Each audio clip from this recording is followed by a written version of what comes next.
Mamma mia, salut les amis et bienvenue dans cette nouvelle vidéo des Teachers de Net. Alors dans cette vidéo, qu'est-ce que nous allons voir? Nous allons voir comment faire une vraie copie ici des valeurs d'un tableau. Alors si vous vous rappelez dans la vidéo précédente, on avait vu tout simplement que si j'avais ici deux tableaux, tab 1 et tab 2, et que je mettais ici tab 2 reçoit tout simplement tab 1, en réalité ce ne sont pas les valeurs qui sont copiées, mais tout simplement ici la référence. Ok? Alors on va voir maintenant comment procéder si l'on souhaite par exemple avoir une vraie copie ici des valeurs d'un tableau à un autre. Ok? Donc pour ce faire, je vais réexpliquer ce qu'on avait vu précédemment. Si j'avais un premier tableau ici, tab 1, donc j'aurai ici ce fameux Mitsubishi tab 1, et on va dire par exemple que c'est un tableau de 3 entiers, ok? Donc là, j'aurai ici tab 1. Excusez ici pour l'écriture, mais j'écris vraiment très mal, ok? Donc là, on va considérer que c'est tab 1. Donc à ce niveau, on aura tout simplement un tableau qui sera créé, un tableau de 3 entiers comme ceci, et notre fameuse variable tab 1 va pointer tout simplement sur ce fameux tableau-là, ok? De même, si j'avais ici tab 2, qui est un tableau également à 3 entiers, donc j'aurai tout simplement une autre variable ici, tab 2. Donc là, je vais écrire à nouveau tab 2. Vous voyez que j'écris vraiment très mal.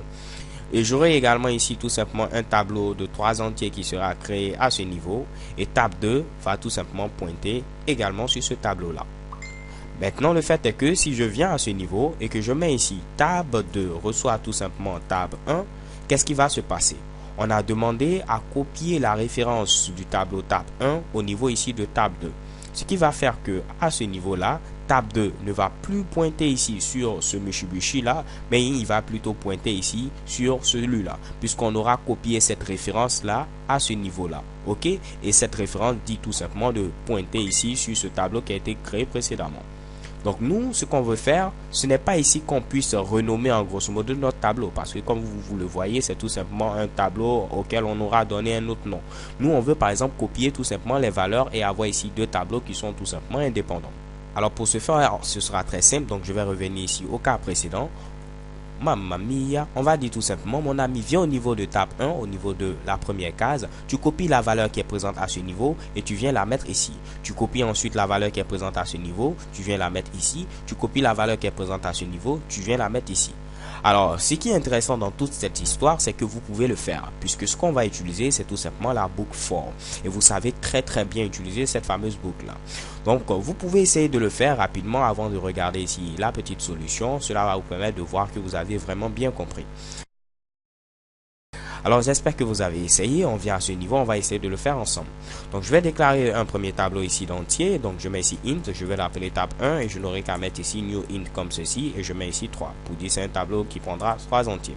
Je mets ensuite int également avec ce fameux crochet, je mets ici tab 2 et je mets également new int comme ceci et je mets ici 3.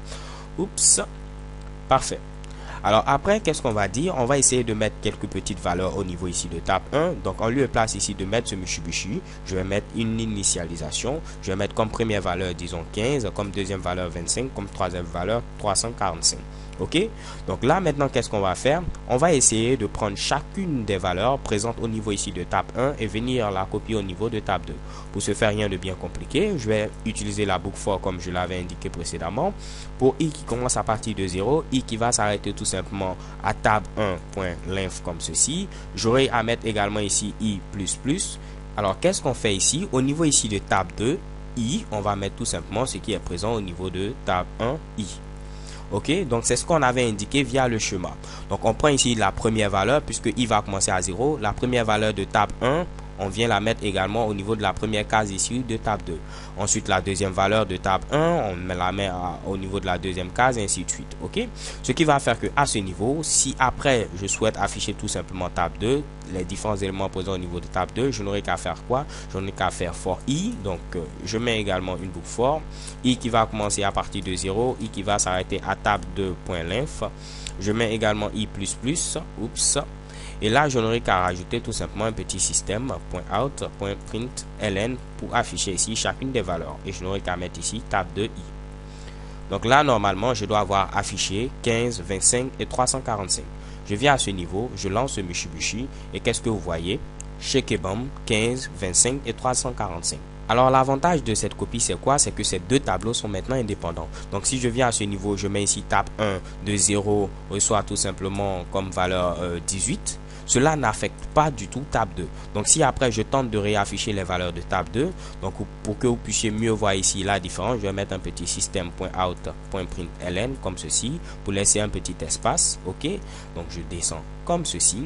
Normalement, qu'est-ce que cela va faire? Cela va faire qu'on aura ici tout simplement 15 25 345 et en bas également 15 25 345, parce que là on modifie table 1, on ne modifie pas table 2. Je lance ce Mitsubishi, remarquez très bien, 15 25 345, 15 25 345. OK, donc si vous voulez faire une vraie copie, les gars, c'est très simple. Vous utilisez de la boucle for, vous parcourez les éléments du tableau à copier et vous les mettez tout simplement au niveau du nouveau tableau. Alors, un petit avertissement, si on vient à ce niveau, je vais prendre un exemple simple avec également une image. Supposons que ici, c'était tout simplement tab 1. OK, donc à ce niveau, j'avais ici tab 1. Et là, j'ai ici tab 2.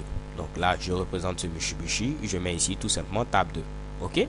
Donc si je veux copier ce qui est présent au niveau de tab 1 au niveau de tab 2, il faut bel et bien qu'au moins la taille de taille 2 soit égale à la taille de tab 1. Alors si je tente de m'expliquer à nouveau, supposons que tab 1 c'est ce gros Mitsubishi là. Donc j'aurai ici tab 1. OK? Et tab 2 c'est tout simplement ce petit Mitsubishi. Donc j'aurai ici tout simplement tab 2. OK, donc je ne pourrai pas copier ici tab 1 au niveau de tab 2 parce que celui-là par exemple il aura beaucoup plus d'éléments et tous ces éléments là ne pourront pas être copiés. Alors que si c'était le contraire, ça allait nous arranger. Si tab 1 était tout simplement comme ceci, tab 2 était comme ceci, je pourrais copier même s'il y aura ici des cases qui ne seront pas utilisées.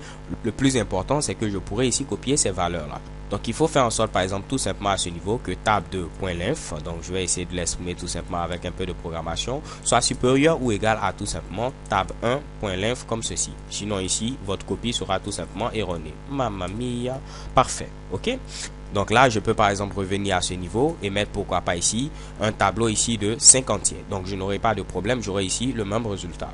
Je lance ce Mitsubishi et qu'est-ce que vous voyez? J'ai bel et bien ici 15 25 345. Il a bel et bien ici rempli les deux cases restantes avec des zéros, mais j'ai également ici 15 25 345, aucune erreur. Par contre, si je mettais ici un tableau ici de 2 entiers, là j'aurais une erreur parce qu'il ne pourra pas copier ce troisième élément là. Je lance ce Mitsubishi, qu'est-ce que vous voyez? Boum, erreur. Alors les gars, c'est tout pour cette vidéo. J'espère que vous l'avez compris. So thank you guys for watching. Don't forget to subscribe and have a nice day. Peace.